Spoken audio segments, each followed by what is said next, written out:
Om Swastiastu, kembali lagi bersama Yan Ari Bali Channel. Nah, dalam kesempatan ini saya akan membahas tentang kemerosotan ajaran susila di dalam masyarakat. Yang melatar belakangi video ini adalah erat kaitannya dengan zaman saat ini, yaitu adalah zaman Kali Yuga, di mana zaman ini merupakan zaman kemerosotan Dharma. Nah, tujuan dari pembuatan video ini adalah untuk mengingatkan kita kembali betapa pentingnya kita mengamalkan ajaran susila kembali di masyarakat. Tanpa kita sadari bahwa kita sebagai seorang pemuda mudah dipengaruhi oleh pergaulan dan lingkungan yang ada di sekitar kita.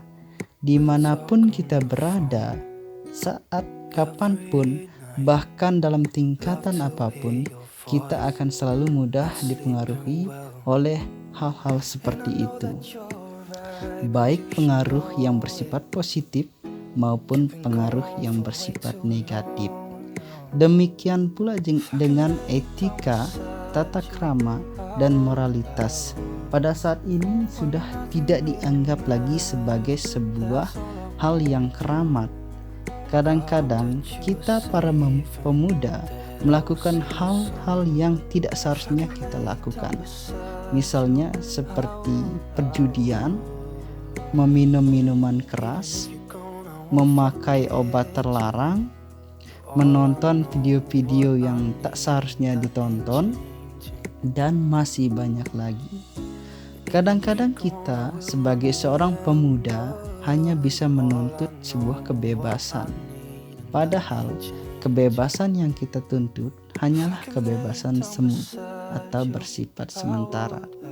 Karena kebebasan yang sejati adalah di mana saat jiwa kita bersatu dengan Tuhan Yang Maha Esa.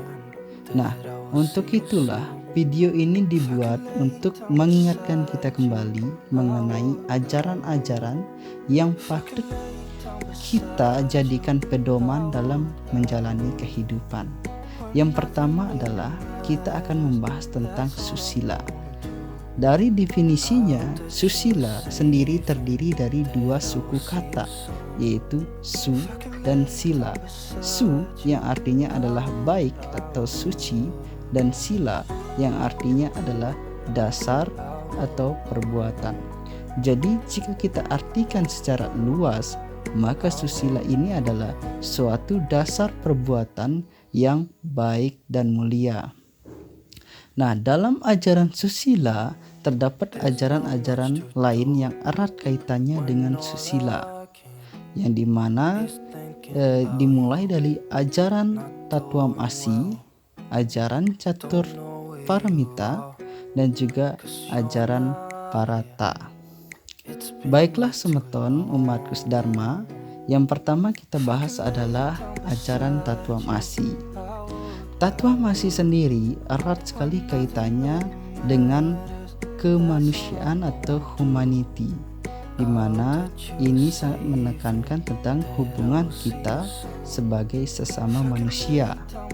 Karena Tatuam Asi sendiri memiliki definisi di mana tat yang artinya adalah ia atau dia, dan tuam yang artinya engkau, dan asi yang artinya adalah. Nah, jika kita gabungkan, maka artinya adalah ia atau dia adalah engkau.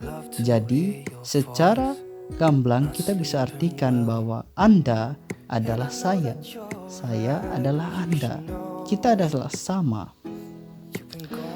Jika Anda menyakiti saya, maka itu sama saja saya menyakiti diri saya sendiri atau Anda menyakiti diri Anda sendiri. Nah, Tatuam Asi sendiri itu sangat menekankan bahwa kita harus menganggap bahwa semua ini adalah sama. Kemudian kita akan beralih ke Catur Paramita. Catur Paramita sendiri berarti catur, yaitu adalah 4, dan paramita adalah sikap atau sifat.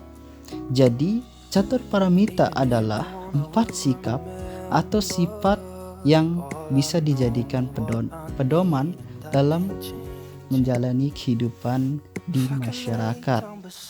Nah, adapun bagian-bagian daripada catur paramita, yang pertama adalah maitri. Maitri ini adalah berteman atau bergaul. Jadi kita sebagai seorang manusia harus bisa bergaul dengan baik, memilih pergaulan atau teman yang baik. Jangan sampai kita bergaul atau berteman itu dapat merugikan kita sendiri atau menjerat kita dalam hal-hal yang tidak baik, sehingga kita akan lupa ya dengan hal-hal yang harusnya kita lakukan. Nah, kemudian yang kedua adalah karuna. Karuna ini adalah belas kasihan. Jadi sebaiknya kita menanamkan pada diri kita sendiri sifat belas kasihan, karena seperti yang kita tahu di zaman sekarang ini banyak sekali hal-hal terjadi. Contohnya seperti pembulian, penyiksaan hewan, ya, penebangan pohon habis-habisan dan lain sebagainya. Ya, itu sering sekali terjadi. Penyiksaan, penderitaan, ya. Jangan sampai kita memiliki sifat yang seperti itu. Jadi tumbuhkanlah rasa belas kasihan, ya, baik kepada manusia, hewan, tumbuhan dan lain-lainnya. Karena itu juga termasuk dari perbuatan dari Trihita Karana. Nah, kemudian yang ketiga ada namanya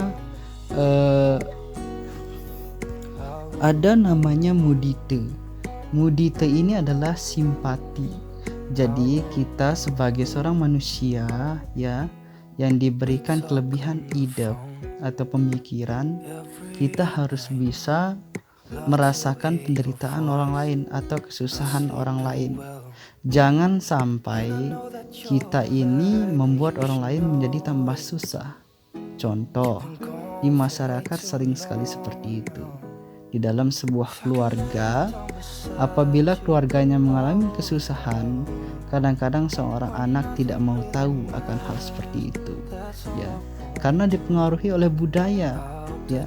Jadi kita sebagai pemuda ini dipengaruhi oleh 3 dimensi globalisasi atau modernisasi, yaitu dimensi ekonomi, ya, dimensi budaya, dan juga dimensi politik, ya. Ketiga hal itu mempengaruhi kita, ya. Apalagi anak-anak muda sekarang yang suka ngetren, tidak kurang dari mereka itu tidak mau tahu tentang penderitaan yang dialami oleh orang tua mereka atau orang lain yang dekat dengan mereka. Jadi hal ini harus benar-benar kita sadari sebagai seorang pemuda. Kemudian adalah yang terakhir adalah apeksa. Apeksa ini adalah di mana kita sebaiknya tidak memiliki rasa kebencian terhadap sesuatu, ya. Jadi kadang-kadang jika kita berantem dengan orang lain, kita akan menaruh dendam, ya. Nah, sebaiknya hal tersebut dihindari. Jadilah seorang yang bisa memaafkan kesalahan orang lain, ya. Jangan melakukan hal-hal yang keji seperti merendahkan orang lain, menghina orang lain, ya, atau berpikir tentang hal-hal yang jahat.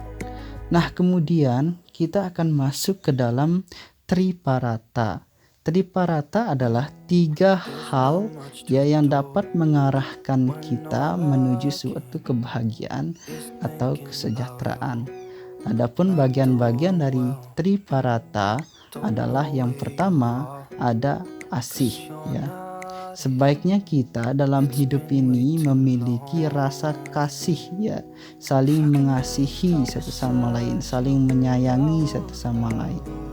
Karena kita hidup di dunia ini adalah sama. Kita bagaikan berada dalam satu tubuh yang kompleks. Apabila ada satu dari kita yang merusak, maka yang lain akan terkena imbasnya, ya. Jadi pentinglah bahwa kita harus saling mengasihi satu sama lain. Nah, kemudian adalah ada punya. Punya ini adalah beramal atau berbagi. Berbagi adalah perbuatan yang sangat mulia, ya. Hendaknya kita harus berbagi apabila kita memiliki suatu kelebihan, memberikan kepada orang yang membutuhkan, ya. Kemudian adalah bakti. Nah, bakti ini adalah bagaimana cara kita menghargai dan menghormati orang lain, atau apalagi orang yang kita hormati adalah orang yang lebih tua daripada kita. Jadi penting ini kadang-kadang dilupakan di masyarakat. Kita kadang-kadang tidak mau menghormati bahkan pada orang yang umurnya lebih tua daripada kita. Kita memanggilnya seakan-akan mereka itu memiliki umur yang sama seperti kita, ya, seperti teman sohib kita sendiri. Jadi penting ini bagaimana kita memposisikan diri kita, ya, sebagai seorang pemuda yang harus menggunakan sifat susila ini dengan sebaik-baiknya. Nah, adapun yang dapat menjadi penyebab penurunan moralitas, yang pertama adalah kurangnya tertanamnya jiwa keagamaan di dalam setiap individu. Kemudian adanya permasalahan dalam rumah tangga. Dan adapun hal lainnya adalah kurangnya dari lembaga keagamaan untuk memberikan suatu penyuluhan-penyuluhan tentang moralitas mengenai ajaran susila yang baik. Mungkin hanya itulah yang bisa saya sampaikan dan saya bagi, semoga bermanfaat. Kurang lebihnya saya mohon maaf. Yang matur semua Om Santi Santi Santi Om.